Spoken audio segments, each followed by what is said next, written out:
अनेकता में एकता का प्रतीक। इसी पहचान को आगे बढ़ाएगा हमारा नया संसद भवन और यही होगी हमारे नए भारत की पहचान, जिसकी नींव रखी हमारे माननीय प्रधानमंत्री मोदी जी ने। नमस्कार, स्वागत है आपका मेरे चैनल नंदिनी जी में। मैं हूं नंदिनी। सनातन संस्कृति की खूबसूरत धरोहर को समेटे हुए अनेकता में एकता का प्रतीक है। बेहद खूबसूरत और गौरवान्वित करने वाला एक और ऐतिहासिक स्वर्णिम पल के गवाह बने हम, तुम और हमारी नई पीढ़ी। जब नए संसद भवन का शिलान्यास हुआ, हमारे प्रधानमंत्री मोदी जी के कर कमलों द्वारा पूरे मंत्रोच्चारण और नवग्रहों की पूजा के साथ बेहद अलौकिक और अद्भुत क्षण था। इसके लिए दिल से आभार हमारे माननीय प्रधानमंत्री मोदी जी का। वो सच में अलौकिक हैं। आभार मोदी जी का हमारी आने वाली पीढ़ी को सनातन की नई राह दिखाने के लिए। आभार आपका सनातन, मरते हुए सनातन धर्म में नए प्राण डालने के लिए, क्योंकि हमने इसी सनातनी धरती पे सनातन धर्म को धूमिल होते हुए देखा और मरते हुए देखा है, और इसी सनातन धर्म में प्राण डालने का काम किया है हमारे माननीय प्रधानमंत्री मोदी जी ने। अनेकता में एकता का प्रतीक बना हमारा नया संसद भवन। नए संसद भवन के शिलान्यास के बाद सर्वधर्म प्रार्थना सभा हुई, जिसमें सभी धर्म गुरुओं ने भाग लेकर प्रार्थना की। अपने अपने धर्म के हिसाब से उन्होंने प्रार्थना की, और यही खूबसूरती है हमारे हिंदुस्तान की। साथ लेकर कैसे चला जाता है ये बताया मोदी जी ने। इसका गवाह बना आज जब हमारे संसद भवन की का शिलान्यास हुआ उस पल ने, और वो पल स्वर्णिम था और ऐतिहासिक था,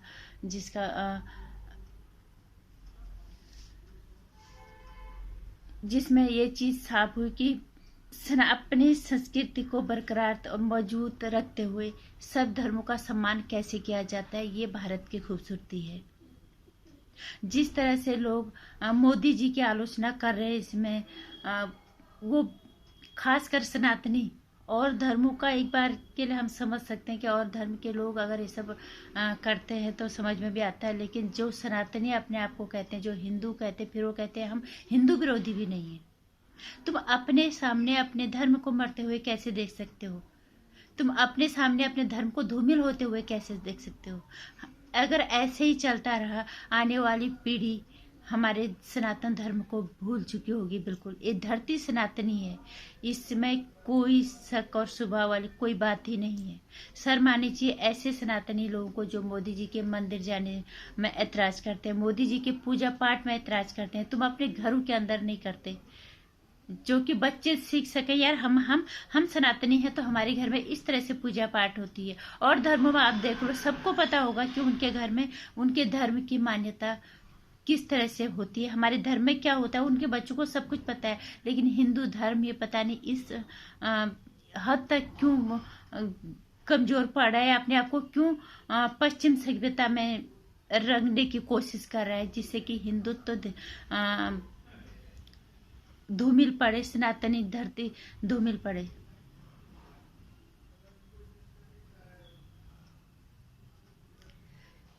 मोदी जी ने बहुत राह दिखाने की कोशिश। मोदी जी एक ऐसे प्रधानमंत्री जो बच्चों को विकास के साथ अपने जड़ों से जोड़ के भी रखने वाले प्रधानमंत्री। ऐसे प्रधानमंत्री हमने आज तक नहीं देखे, बच्चों को जो ये सिखाए। कहीं पे भी लाइन पे खड़े होकर हमने देखा उन्हें वोट देते हुए, उन्होंने अपने बड़े भाई के पाँव छुए, अपने माँ की वो जिस तरह से इज्जत करते हैं। आज के बच्चे जिस तरह से माँ का मान सम्मान भूल रहे हैं, वो संस्कृति संस्कार और सनातन धर्म को जीवित रखते हुए प्रधानमंत्री का कर्तव्य क्या होता है पूरे देश के लिए, बहुत अच्छे से बता रहे हैं। जो बच्चे सीखना चाहते हैं तो पूरा व्यक्तित्व सीखने के लिए उनकी पूरी जिंदगी एक किताब है। कल मैंने कहीं पे एक हिंदू धर्म की कोई जोशी नाम के कोई यूट्यूबर कह रही है राम मंदिर में करवाते हैं, घंटा बजवाते हैं, तो रिपोर्टर वहां जाते हैं। हमें कोई एतराज नहीं है। हम तो ये चाहेंगे मोदी जो इस तरह का काम करते हैं, हर जगह कैमरा जाना चाहिए, क्योंकि हमारी आने वाली पीढ़ी अपनी सनातन धर्म को भूलते जा रही है। उन्हें हिंदुत्व का मतलब पता नहीं है। सनातन धर्म कभी अराजकता नहीं फैलाता, अशांति नहीं फैलाता, और अपने अपने धर्म के बारे में पता होना क्या गुनाह है। हमारे आने वाली पीढ़ी को हमारे सनातन धर्म के बारे में कुछ नहीं पता होना चाहिए। अपने जड़ों से जोड़ के रखना, ये संस्कृति है सनातन की, और यही काम कर रहे हैं मोदी जी, और इसी पे उनकी आलोचना हो रही है। बहुत अफसोस होता है लोगों पे। और तो छोड़ो, जब हिंदू लोग ही बोलते हैं मोदी जी जब मंदिर में जाते हैं घंटा बजाते हैं, और फिर वो भी आज तक वाले वो भी दिखाते हैं। ये बोल रहे थे एक यूट्यूबर अभी। हर एक काम को अगर कैमरा है ही तो हर काम में उनका जो सही है वो सबके सामने आना चाहिए। हमें तो अभी तक गलत कुछ लगा नहीं है इसमें। आने वाली पीढ़ी कम से कम ये तो समझे यार, हमारी सनातन संस्कृति क्या है। अपनी संस्कृति को बरकरार रखते हुए हम आगे कैसे बढ़ सकते हैं, विकास के राह पे हम कैसे बढ़ सकते हैं, ये हमारे धर्म के बच्चों को पता होना चाहिए। हर धर्म के बच्चों को उनके धर्म का पता होना चाहिए। धर्म वो है जो मानव जीवन, जिसे अपना जीवन निर्वाह करता है, अपना सार्वजनिक जीवन निर्वाह करता है। तुम अपने धर्म को मार के आगे बढ़ने की अगर सोचोगे तो कभी भी जो है प्राप्त कभी नहीं होगी, वो राह गलती जाएगी। धर्म की हानि जब भी हुई है तब फिर अत्याचार और अन्याय बढ़े हैं, और तभी भगवान जी को धरती में आना पड़ा है। अगर आज मोदी जी अपने प्रधानमंत्री के कर्तव्य को निभाते हुए सनातन संस्कृति को जिंदा रख रहे हैं, तो क्यों लोगों को इतनी जलन मच रही, क्यों मिर्ची लग रही है। हम तो आभार मानते हैं उनका। इससे पहले हमने कभी किसी प्रधानमंत्री को इस तरह से करते हुए नहीं देखा, कि अपनी सनातन संस्कृति को आगे बढ़ाते हुए वो अपने प्रधानमंत्री पद के कर्तव्य को बखूबी वो निभाते। और कभी भी हमने ये नहीं देखा आज तक जिस तरह से वो भाषण देते, उन्होंने कभी उनके भाषणों से कभी ये नहीं लगा कि वो किसी धर्म की निंदा को, वो इस तरह से भाषण, एक प्रख्यात जो विद्वान होते, जो ये बड़े बड़े कथावाचक, वो तक इस तरह से नहीं बोल सकते। किसी की भावनाओं को ठेस पहुंचाते हुए अपनी बातों को बहुत ही खूबसूरती से वो रखते हैं, ताकि पूरा देश के लोग बहुत अच्छे से समझ जाए। वो बहुत अच्छे से बताते हैं कि एक सनातनी होने के नाते एक प्रधानमंत्री का कर्तव्य क्या है। सनातन धर्म को निभाते हुए वो प्रधानमंत्री के कर्तव्य को कितने अच्छे से निभा पा रहे हैं। उन्होंने कभी भी उनके भाषण में, कभी भी उनके बातों से दूसरे धर्मों को ठेस पहुंचाते हुए हमें उनके नहीं लगा, और नहीं वो कभी करते हैं। और ऐसा ही सीख हमारी आने वाली पीढ़ी को, हमारी वर्तमान पीढ़ी को जो उन्हें देख रही है, उन्हें अनुसरण करना चाहिए। अगर जिंदगी में आपको आगे बढ़ना है तो उनकी हर चीज को अनुसरण करो। कुछ तो आप उनसे सीख पाओगे, कुछ तो आप पकड़ पाओगे, तभी आप जिंदगी में एक मुकाम पर पहुंच पाओगे। आसान नहीं होता एक बहुत छोटी सी जगह से यहाँ तक पहुंचना। उनकी हर बात, उनकी हर चीज सीखने लायक है।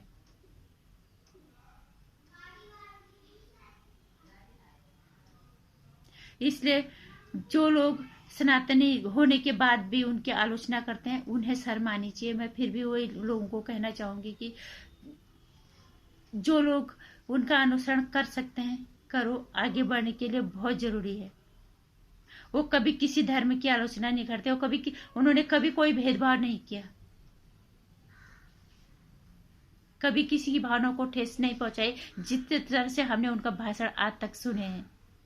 तो इसलिए उन घटिया तरह के लोगों को की बात ना सुन के एक बार आप उस बात को समझो और सोचो, क्या हमारे जिंदा होते हुए अगर हमारा सनातन धर्म मर रहा है, हमारे सनातन धर्म धूमिल हो रहा है, तो कल को फिर वही अधर्म होगा, और धर्म मरेगा, अधर्म बढ़ेगा, और फिर क्या होगा, अत्याचार अन्याय फिर बढ़ेंगे। इसीलिए सोच के साथ आगे बढ़ो कि हमें अपने अपने जड़ों से जुड़ के, अपनी सनातनी जड़ों से जुड़ के हमें आगे कैसे बढ़ना है, ये हमारी पीढ़ी को सीखना है। ये बहुत जरूरी है। अपनी जड़ों को छोड़ के तुम आगे बढ़ने की अगर सोचोगे तो कभी नहीं सोच पाओगे। और हमारे नया संसद भवन इसी का प्रतीक होगा, अनेकता में एकता का प्रतीक होगा, एक नई भारत की पहचान होगी। और सभी को बधाई और शुभकामनाएं हमारे नए संसद भवन की। जब आने वाली पीढ़ी एक नया इतिहास पढ़ेगी, उन्हें गर्व महसूस होगा उस दिन पे जब हमारे नए संसद भवन की नींव रखे और जिस दिन वो बन के तैयार हो जाएगा और एक नए भारत की पहचान के साथ। नमस्कार। वीडियो को लाइक और शेयर करना, चैनल को सब्सक्राइब करना, आने वाली वीडियोज़ की जानकारी के लिए घंटी आइकन